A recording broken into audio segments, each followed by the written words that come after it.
तो hi guys, आज हम बात करेंगे कि जेनेटिक्स वाले चैप्टर में कितने क्वेश्चन पूछे गए नीट 2023 में। जैसा कि मैंने पिछले वीडियो में लास्ट में बात की थी कि हम जो है नेक्स्ट वीडियो इसी पर लेकर आएंगे।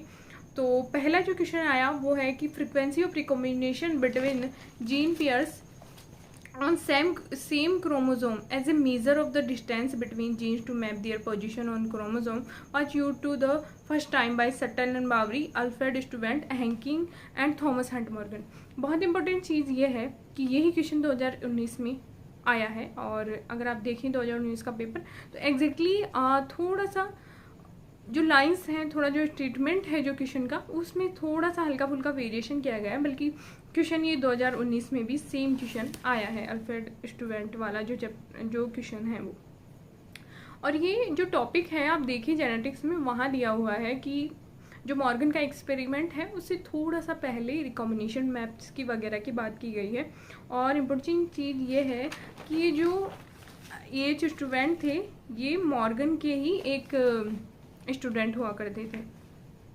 उसके बाद नेक्स्ट क्वेश्चन आया कि unequal proof that DNA is a genetic material was first proposed by, तो Alfred Hershey and Chase and Avery MacLeod McCarty Wilkins and Franklin and Frederick Griffith. तो ये भी क्वेश्चन आया and easy V G. And what is the role of the RNA polymerase third in the process of transcription in eukaryotes, तो transcription of tRNA, 5s RNA, snRNA, transcription of precursor of mRNA, transcription of एसएनआरएनए, transcription of rRNA, तो इस तरह का process रहा। उसके बाद है कि the phenomena of pleiotropism refers to the presence of the two allele each of the two genes controlling a single trait, a single gene affecting the multiple phenotypic expression and the more than two genes affecting a single character, presence of several alleles of single genes controlling a single crossover। तो ये question पूछा गया। उसके बाद बात करते हैं express sequence tags refer to, तो all genes that are expressed as protein, all genes whether expressed or unexpressed, certain important expressed genes and all genes that are expressed as RNA। यही question 2019 में पूछा गया। तो अगर आप देखें 2019 का पेपर और 2023 का पेपर बहुत मैपिंग मिलेगी आपको, चाहे सेल डिविजन वाला क्वेश्चन हो चाहे सेल वाला क्वेश्चन हो, तो आपको उनमें से लगेगा कि 2019 वाले पेपर से इस पेपर को काफ़ी कुछ मैप किया गया है। एंड स्टेटमेंट वाले क्वेश्चंस पूछे गए। उसके बाद देखते हैं what which is the following statement are correct about the Klinefelter syndrome. This is discover first describe by Langdon down, and such as the individual has overall masculine development, however the feminine development is also expressed. The affected individual is short, saturated, and physical, psychomotor and mental development is retarded, and such individual are sterile. Okay, so how many different protein does the ribosome consist of? 60, 40, 20 and 80। and उसके बाद okay so ये जो genetics का portion है ये botany में पूछा गया। उसके बाद जियोलॉजी में भी जेनेटिक्स का पोर्शन जो है वो थोड़ा बहुत आया है। उसके बाद देखते हैं हम कि broad palm with single palm crease is visible in a person suffering from Turner syndrome, Klinefelter syndrome, thalassaemia and Down syndrome.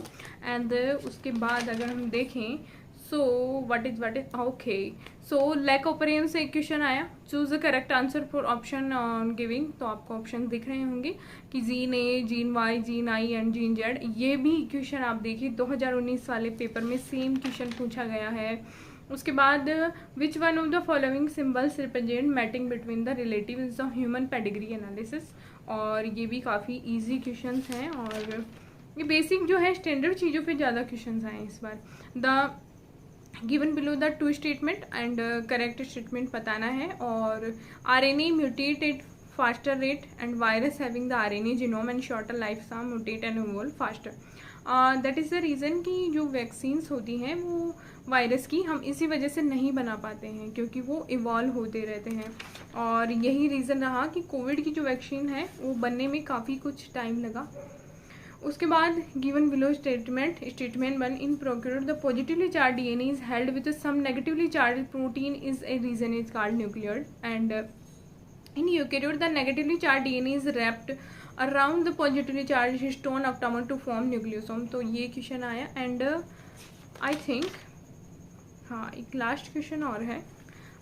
इसमें हमें बताना है कि which one of the following is the sequence of corresponding coding strand if the sequence of mRNA is form as follows. तो AUGG जो भी sequence दिया हुआ है 5'3' ऑब्वियसली कॉर्डिंग स्ट्रैंड का भी 5'3' ही होता है, बट वही है कि U की जगह उसमें T आ जाएगा। ओके सो ओके, तो ये जेनेटिक्स के क्वेश्चंस जो हैं कंक्लूड है। और आपने देखा कि कितना वेटेज बढ़ गया है। और मॉलिक्यूलर बेसिस का देखें, इनहेरिटेंस वाले चैप्टर का देखें, तो दोनों का आप बैलेंस से सिचुएशन देखेंगे। अगर 13 क्वेश्चन इसमें से आए हैं तो 6 से 7 क्वेश्चन आप इनहेरिटेंस में मानिए और 6 क्वेश्चन आप मॉलिक्यूलर बेसिस ऑफ इनहेरिटेंस में। तो इस तरह का वेटेज रहा। और जेनेटिक्स बिल्कुल काफ़ी इंपॉर्टेंट पार्ट है। अगर आप देखिए इस वीडियो को भी देख रहे हैं तो इम्पोर्टेंट चीज़ ये है कि जैसे अभी आपके पास टाइम है, अभी एग्ज़ाम में टाइम है, आप चाहे 2024 के लिए प्रिपेयर कर रहे हो, 25 के लिए प्रिपेयर कर रहे हो, या फिर अभी आपने नीट का एग्ज़ाम दिया हो, वो एग्ज़ाम बहुत अच्छा भी नहीं गया हो, तो अभी आपके पास टाइम है। जेनेटिक्स वाले जो भी हार्ड चैप्टर्स होते हैं उन पर ध्यान दीजिए। और बहुत इंपॉर्टेंट है कि अभी के टाइम को आप यूटिलाइज़ कीजिए। And thank you so much. Channel से जुड़े रहिए, वीडियो को लाइक कीजिए, और अगर आपकी कोई राय है तो कमेंट सेक्शन में डालिए। और ऐसी ही सीरीज़ जो है हम बायोटेक वगैरह के भी लेके आएंगे बिल्कुल, और ये पूरा वादा है कि उसको कंप्लीट ज़रूर करेंगे। Okay, thank you so much. And channel से जुड़े रहिए, स्टे ट्यून्ड।